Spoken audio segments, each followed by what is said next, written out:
Hello students, in this session we will start our third chapter 3, and here we will start with the first topic here, okay? So quantitative and qualitative methods. So this is your paper 1 and chapter 3 topic 1, okay? So we have covered completely the chapter 1 and chapter 2. I'm expecting that you will not have any doubt over there. So we discussed about emergence of sociology, scope of sociology, sociology and common sense, and comparison with other subjects also we have seen. And then we have talked about sociology as science. We have discussed about the problem of objectivity and value neutrality. We have seen positivist methods and we have seen non-positivism also, okay? And major theoretical strands also we have covered. So in this session we will be starting with quantitative and qualitative methods, and this is actually a continuation of positivism and non-positivism. So when we talk about quantitative, it is positivist method. When we talk about qualitative, mainly non-positivist method. So that debate is continuing whether sociology is a science or not.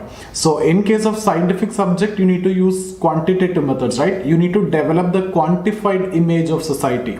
So in that context only we are going to take up this discussion also. So if you remember, we talked about positivism. There we have discussed about use of quantitative methods and developing a quantified image of society by observation, right? You study the empirical reality. So from the stress on studying empirical reality, it's all about developing the quantified image of society, and the data generated will be quantitative in nature.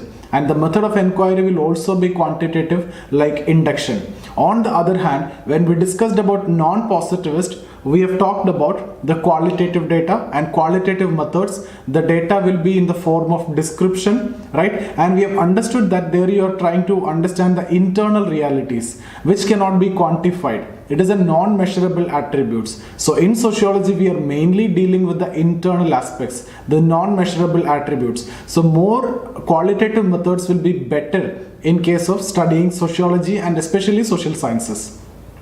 Okay, so all social sciences, it will be better to use qualitative methods like deduction and specifically sociology, okay, that we have discussed already. So now we will see what do you mean by quantitative methods and what do you mean by qualitative methods, what are the advantages, what are the disadvantages, and we will also make a comparison, and we will conclude by saying that there is no question of relative superiority or inferiority. Both are complementary, rather than contradictory. So we will make that kind of conclusion, and before that we will see what are the contents that you need to write. So here we will first talk about quantitative. So it is related to science. So we have done with the discussion on science. It is related to positivism. So it is related to external reality. It is related to quantify everything in terms of numbers. So when we talk about quantitative methods, it's all related to dealing in numbers. When we talk about qualitative methods, it's all about dealing in text, because you're trying to understand the internal meanings, motives, emotions. These are non-measurable attributes, right? So these are described. These are not in the nature of text. But here you can understand everything in terms of numbers. For example, you can go and ask about if there is accident, if you are studying about accident depth, if you are studying about accident deaths, or if you are studying about suicide, you can collect the details of accident death of over the last 1 year, and you can get the quantified image of that, and then you can interpret and you can make a generalization. Similarly, suicide also, if you see the Durkheim's theory of suicide, it is a classical exhibition of use of quantitative method. And what is that method? It is statistical techniques, which is directly from natural science. It's a classical exhibition of quantitative method in sociology. Okay, so that's how you can use quantitative method. That means you can quantify, you can get in terms of numbers, and based on the numbers you can draw the charts, you can draw the table, and based on that you can interpret and you can make a theory, and based on that you can make predictions also. So that's the advantage in case of quantitative methods. When it comes to qualitative method, it is different. You're dealing with internal meanings that may be changed. It depends on the individuals, it depends on the investigator's bias, okay, that you have already understood when we talked about phenomenology and ethnomethodology. So I'm not getting into that minute details here. I'm just focusing on what is this method, quantitative, what is the qualitative method, and we will also talk about example. Just now I have told you Durkheim's study of suicide is a classical exhibition of quantitative method in sociology. Similarly, when we talk about Weber, he is giving a lot of qualitative methods. Okay, like Verstehen, ideal types, all these are qualitative methods, comparative analysis, all these are qualitative methods which are suggested by sociologists and Weber. These methods are given by Weber, and we will study each of these methods when it comes to Weber, and everything will be asked as a short note also. Okay, so you can expect short notes on these methods. You can get long question also related to comparative analysis, Verstehen, ideal types, etc. All these are asked, in fact, as long questions also. Or simply, they will ask you a long question, Weber's methodology. That is all about non-positivist methodology mostly. Okay, his subject matter is related to non-positivism. Method of inquiry is scientific. That's why he is using scientific methods. Okay, but these are actually qualitative methods mostly. I hope you understood, because Verstehen, when we talk about, it is all about comprehension. And why comprehending? Because you are studying the internal meanings. Can you develop in terms of numbers? Can you quantify it? No. So you need to, comprehend. Okay, so that's what we are actually going to discuss now. So quantitative and qualitative methods. Let's move on to the PDF. So, with the emergence of sociology as a distinct discipline, the quest for finding its scope and appropriate methodology led to a number of perspectives which argued for the use of different methods. For example, initial two perspectives were positivism and non-positivism. And positivism argued for using quantitative methods, and non-positivism argued for use of qualitative methods. The debate surrounding the use of methods was closely interlinked with the initial debate on the nature of sociology. What was that debate? Whether sociology is a science or not. And connected to that only this debate of positivism, non-positivism, etc. is coming. If it is science, you have to use positivist methods and you have to study external reality. But on the other hand, some other groups suggested you should study the internal reality. From where they got the motivation? From Hegelian speculative philosophy that we have discussed. The social changes or the social phenomena are the result of ideas which are developed in the minds of the individual.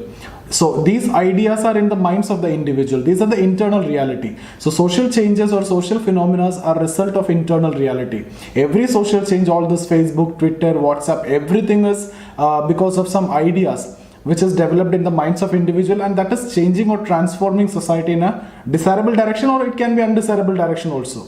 So ideas have a key role to play in social change, right? So without studying ideas, you cannot study social change, and which is a subject matter of sociology.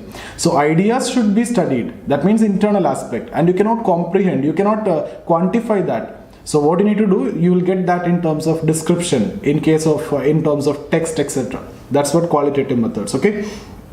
So the debate surrounding the use of methods was closely interlinked with the initial debate on the nature of sociology. The initial emphasis on positivist approach, employing empiricism and inductivism, prefer the use of facts. So positivism, we have discussed about this. Positivism main ideals are basically empiricism, naturalism, inductivism, and they stressed on use of facts, right? Facts, and these are quantifiable in nature. The critique of positivist approach led to the development of non-positivism, which prefer more abstract qualitative methods. Okay, both these methods find their place in the context of different subject matter proposed by positivism and non-positivism. So positivism is focusing on quantitative methods, and later on with the development of non-positivism, more qualitative methods are used in sociology. Okay, now we will move on to quantitative methods and we'll try to understand what is it.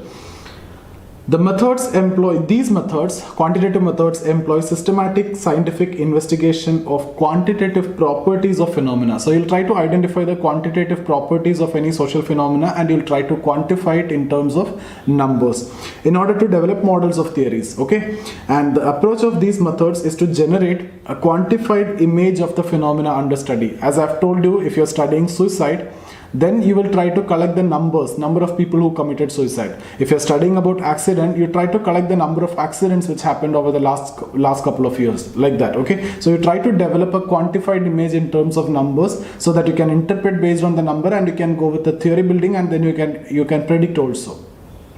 Okay, so if you can make some correlation that this year, every year this much accidents are happening, and most of the accidents are in Jan or Feb or March, if you can find that correlation, you can predict next Jan also this much accidents will happen, or this much suicides will happen, like that. That's what I mean by prediction.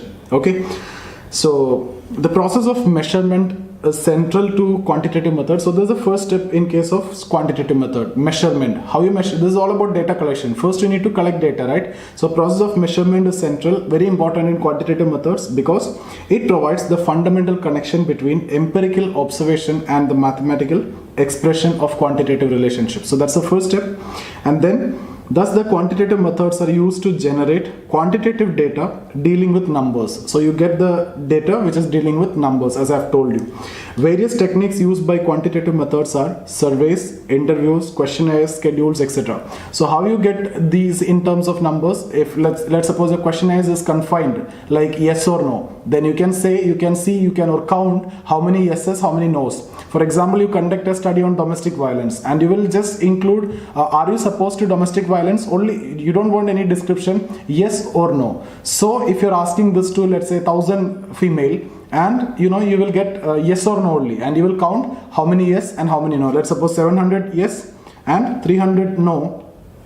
Then based on this you can make interpretations, like you will say that most of the females are subjected to domestic violence, like that. Okay, so you get it in terms of numbers, and further you will make more analysis. You will make correlations also with many other variables. You can connect it to alcoholism, you can connect it to dowry, you can connect it to many other things. Okay, so many other things.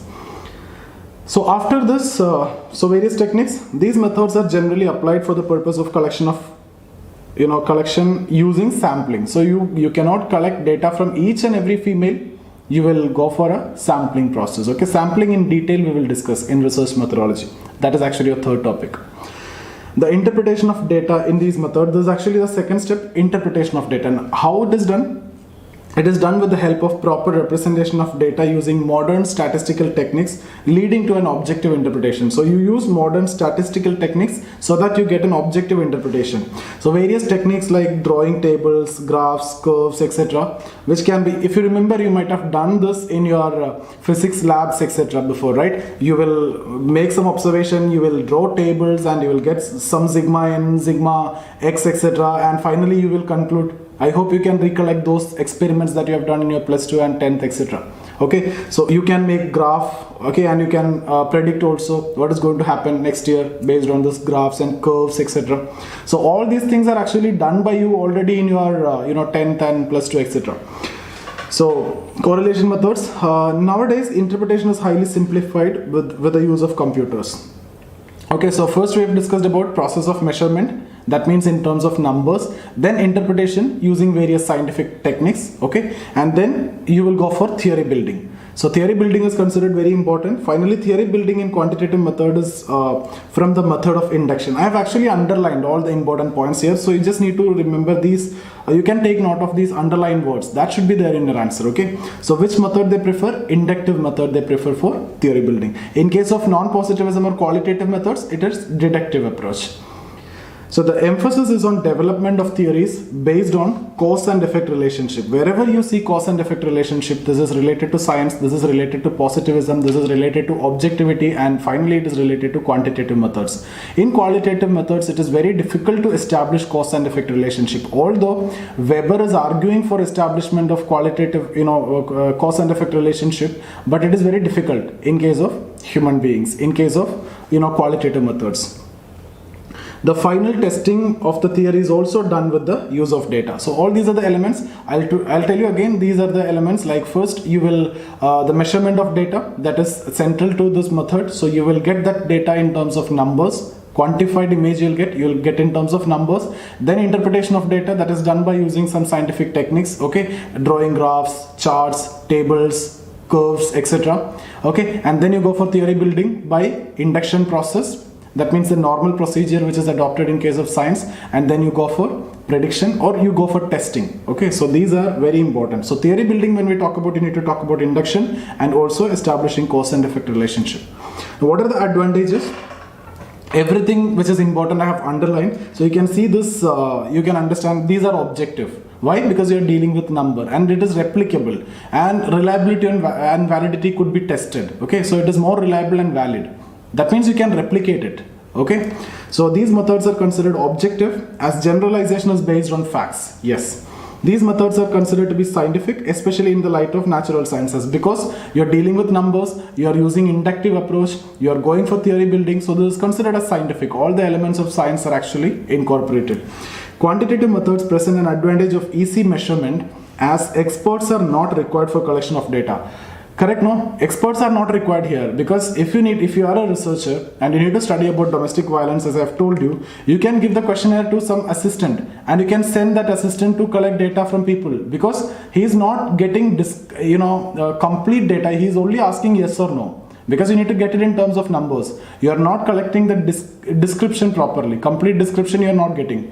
Okay, so at the maximum you will go for different variables. Is it because of alcoholism? Is it because of dowry? Is it because of any other reason? That is what the different variables you can incorporate. But if you remember in yesterday's session when we discussed about non-positivism, especially in ethnomethodology, we have discussed about a method of account where an investigator have to directly go to the people and ask about incident. So the people will tell different stories to understand that particular situation, and investigator, after collecting different stories from different people, have to take the relevant material from that. So a lot of subjectivity is involved, so a properly trained investigator is required. Here you can send anyone, so it is very easy to collect data. It is not a big problem. Okay, so that's what I mean by that. These methods can be used for huge population also, because you are getting only yes or no. Okay, you can quantify everything in numbers. Even 1 lakh population also you can cover if you wish. Okay, now then because you can put online voting at the situation, so population, any number of population can be covered. But is that possible in case of qualitative research? No. Okay, there is an obvious limitation in qualitative research that is suitable for micro phenomena. Okay.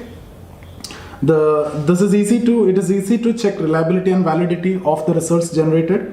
The results can be regenerated. Okay. Now, what are the limitations? What are the disadvantages? These methods cannot be applied for studying the social phenomena which are based on non-measurable attributes, right? Like the internal aspects, like the meanings, motives, etc. You cannot quantify that. So those phenomena cannot be studied by using this method. These methods are difficult to apply in situations where number of variables are very high. Okay, so if it is related to one variable, is it domestic violence and maybe connected to alcoholism, you can just ask yes or no. If it is multiple variables you are incorporating over there, domestic violence, one is related to alcoholism, one is related to dowry, one is related to some other problem, mental problem, or financial problems, or different other problems, then more the variable, more complicated will be the analysis. Okay, these methods, sometimes the variables are identified incorrectly. It is actually connected to this. Now, quantitative methods rely on data collected from both primary and secondary. Primary means directly I am asking. Secondary means I am asking to the relatives, friends of that concerned person. For example, again, domestic violence study, I am studying on domestic violence. So I can ask to those female who are subjected to this particular issue. That is a primary understanding. I can also ask you those females who are subjected to this, their relatives. So their relatives also will give you some different picture. That is secondary information. Okay, that is secondary information. That is what I mean by secondary sources. So the reliability of secondary sources is not sure. You cannot, trust, or you cannot completely believe the information given by the secondary sources. Okay, primary sources, it's fine, even though that also will be biased. Even if a woman is subjected to a domestic violence, she may not say that. Even if there is no domestic violence, she may claim that there is a domestic violence also. Okay, so bias will be there in case of primary also, because we are dealing with human beings. Secondary, more probabilities that it may be wrong. Okay, you cannot check the authenticity of the secondary information at any point of time. It will be so difficult. So that's what you have actually written here. Okay, then these methods are hard to apply in historical phenomena as the data may not be available. You don't want to write down this, I'll send you the PDF of these lectures. Okay, so if you or you can join the Telegram channel, you will get all the details over there. If you have any doubts, you can get in touch with me. That's my Instagram ID. Join the Telegram channel here. Okay, or if you want to talk to me directly, you can call me. This is my number, 9790 892 697 or 98955 77 775. Okay, you can WhatsApp or Telegram me. If you're writing answers, you can send that to me. If you wish to attend the classes with me, you can attend the regular evening or live classes or online recorded classes that are available. You can write the test series also with me. Okay, I'll get it evaluated and we'll have a separate session, live session on Zoom for that. Okay, so apart from this, quantitative methods are accused of generating partial view of reality. Okay, so partial view of reality. These methods are also accused for involving subjectivity of the investigator, as the decision with respect to which data to collect is lying with the investigator. Okay, see here also this is quantitative method, and from where subjectivity can come here. Subjectivity can come here with respect to which method you use and how you use it, which data you collect, how you collect the data.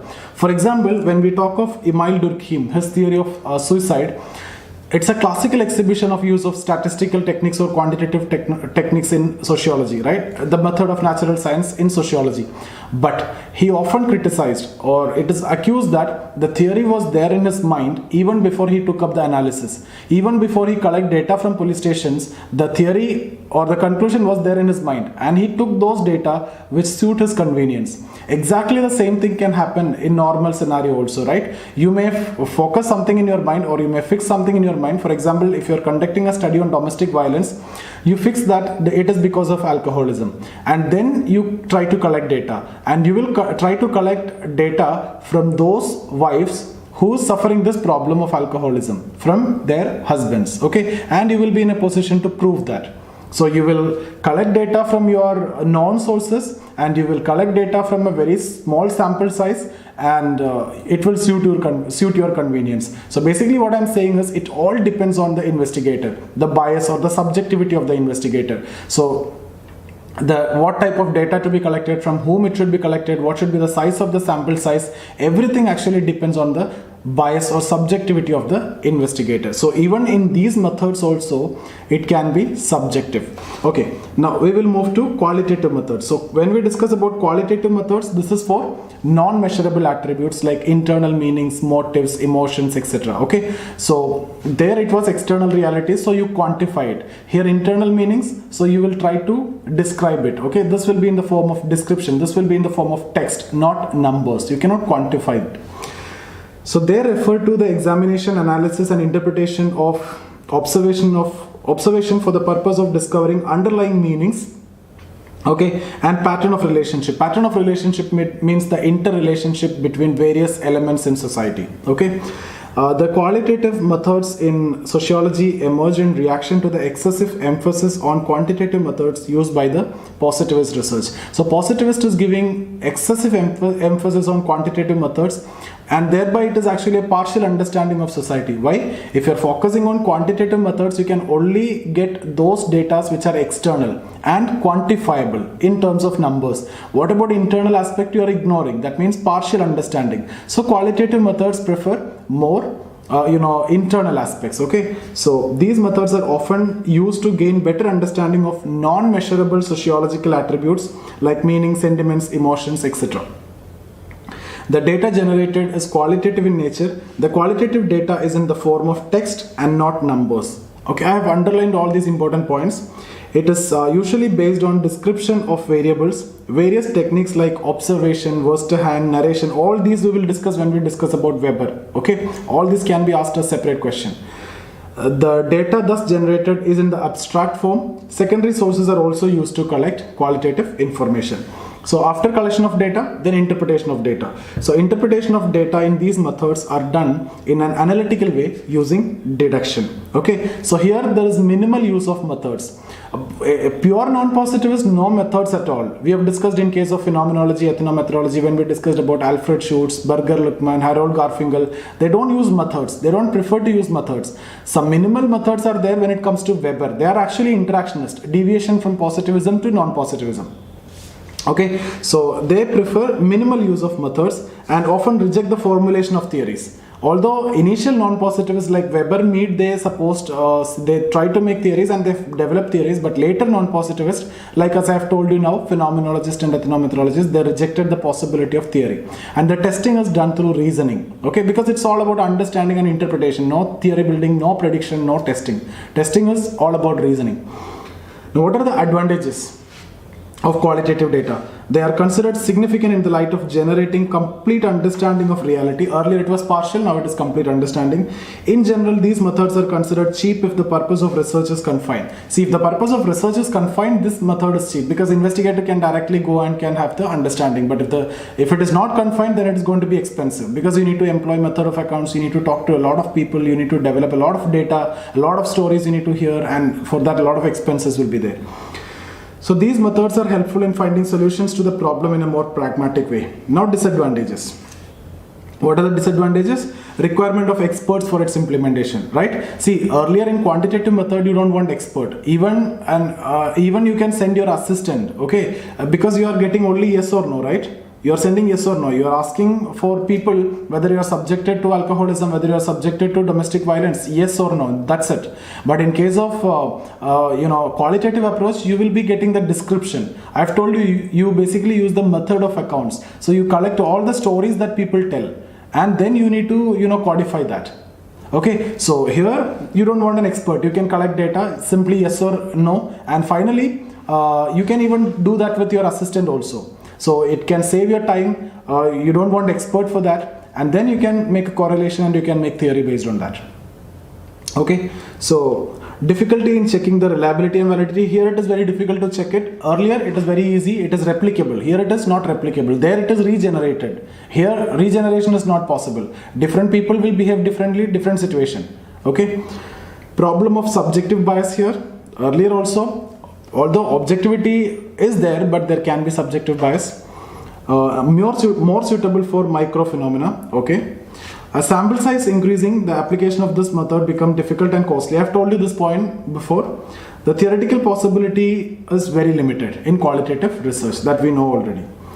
So let's make a comparison between this, and if you know this, then you can write your answer. So here quantitative uses more numbers and statistics. Here it is text. Okay, many observation here, few observations, a little information because you get yes or no like that only. Here more information, you get the detailed individual accounts, and then ethnomethodologist or the non-positivist will take relevant materials from that. So more informations are there. Makes inferences from specific to general. So you study specific and you make theory. That's what generalization. Here not concerned about that theory building or inference. Replicable analysis. Here there is no replication, it's all about understanding and interpretation only. Formalized method, less formalized method. Now we will move on to conclusion. In conclusion, we say both are complementary rather than contradictory. Okay, so although both quantitative and qualitative methods are distinct and based on opposite theoretical assumptions, but while comparing both, the relationship between the relationship between the two is understood to be complementary rather than contradictory. You can copy paste exactly the same sentence in your answer. Okay. So nowadays both are used for the purpose of sociological research depending on the requirements. Now sociologists use both quantitative as well as qualitative, depends on the requirement. Purpose of study is more important. How easily you can conduct the investigation is more important. If qualitative method is suitable, you do that. If quantitative is suitable, you go with that. Okay. For example, quantitative methods are frequently used to test the understanding generated by qualitative methods. Similarly, qualitative methods can be used to understand meanings of data generated by quantitative methods. Quite often, researchers use both the methods in such a way that it is virtually impossible to separate. Okay, so I hope you understood. So it's all about, quantitative is dealing with numbers, this is dealing with text descriptions. Okay, so qualitative is better in sociology, quantitative is better in natural sciences. Okay, so I hope you understood. If you have any doubt, you feel free to get in touch with me. That's my Instagram ID, or you can call me or WhatsApp me in my number. Okay, so see you guys. Thank you. So that's about the session. I hope you understood everything that we have discussed today. If you have any doubt in any of the videos that we have discussed so far, you can get in touch with me here. That's my Instagram ID. Okay, or you can join the Telegram channel. You will get all my videos over there. Everything is there. Or you can see here, this is the Telegram channel, or this is the Instagram ID. These two are my Facebook page. You can get in touch with me in any of this. If you want to learn economy with me or history with me or general studies, any subjects, you can, if you need regular classes, you can get in touch with me, or the online classes are available with Study IQ. You will get all those classes. Still, you will get my YouTube videos in this Telegram channel. Okay. So I hope you understood everything that we have discussed. So see you guys. Thank you.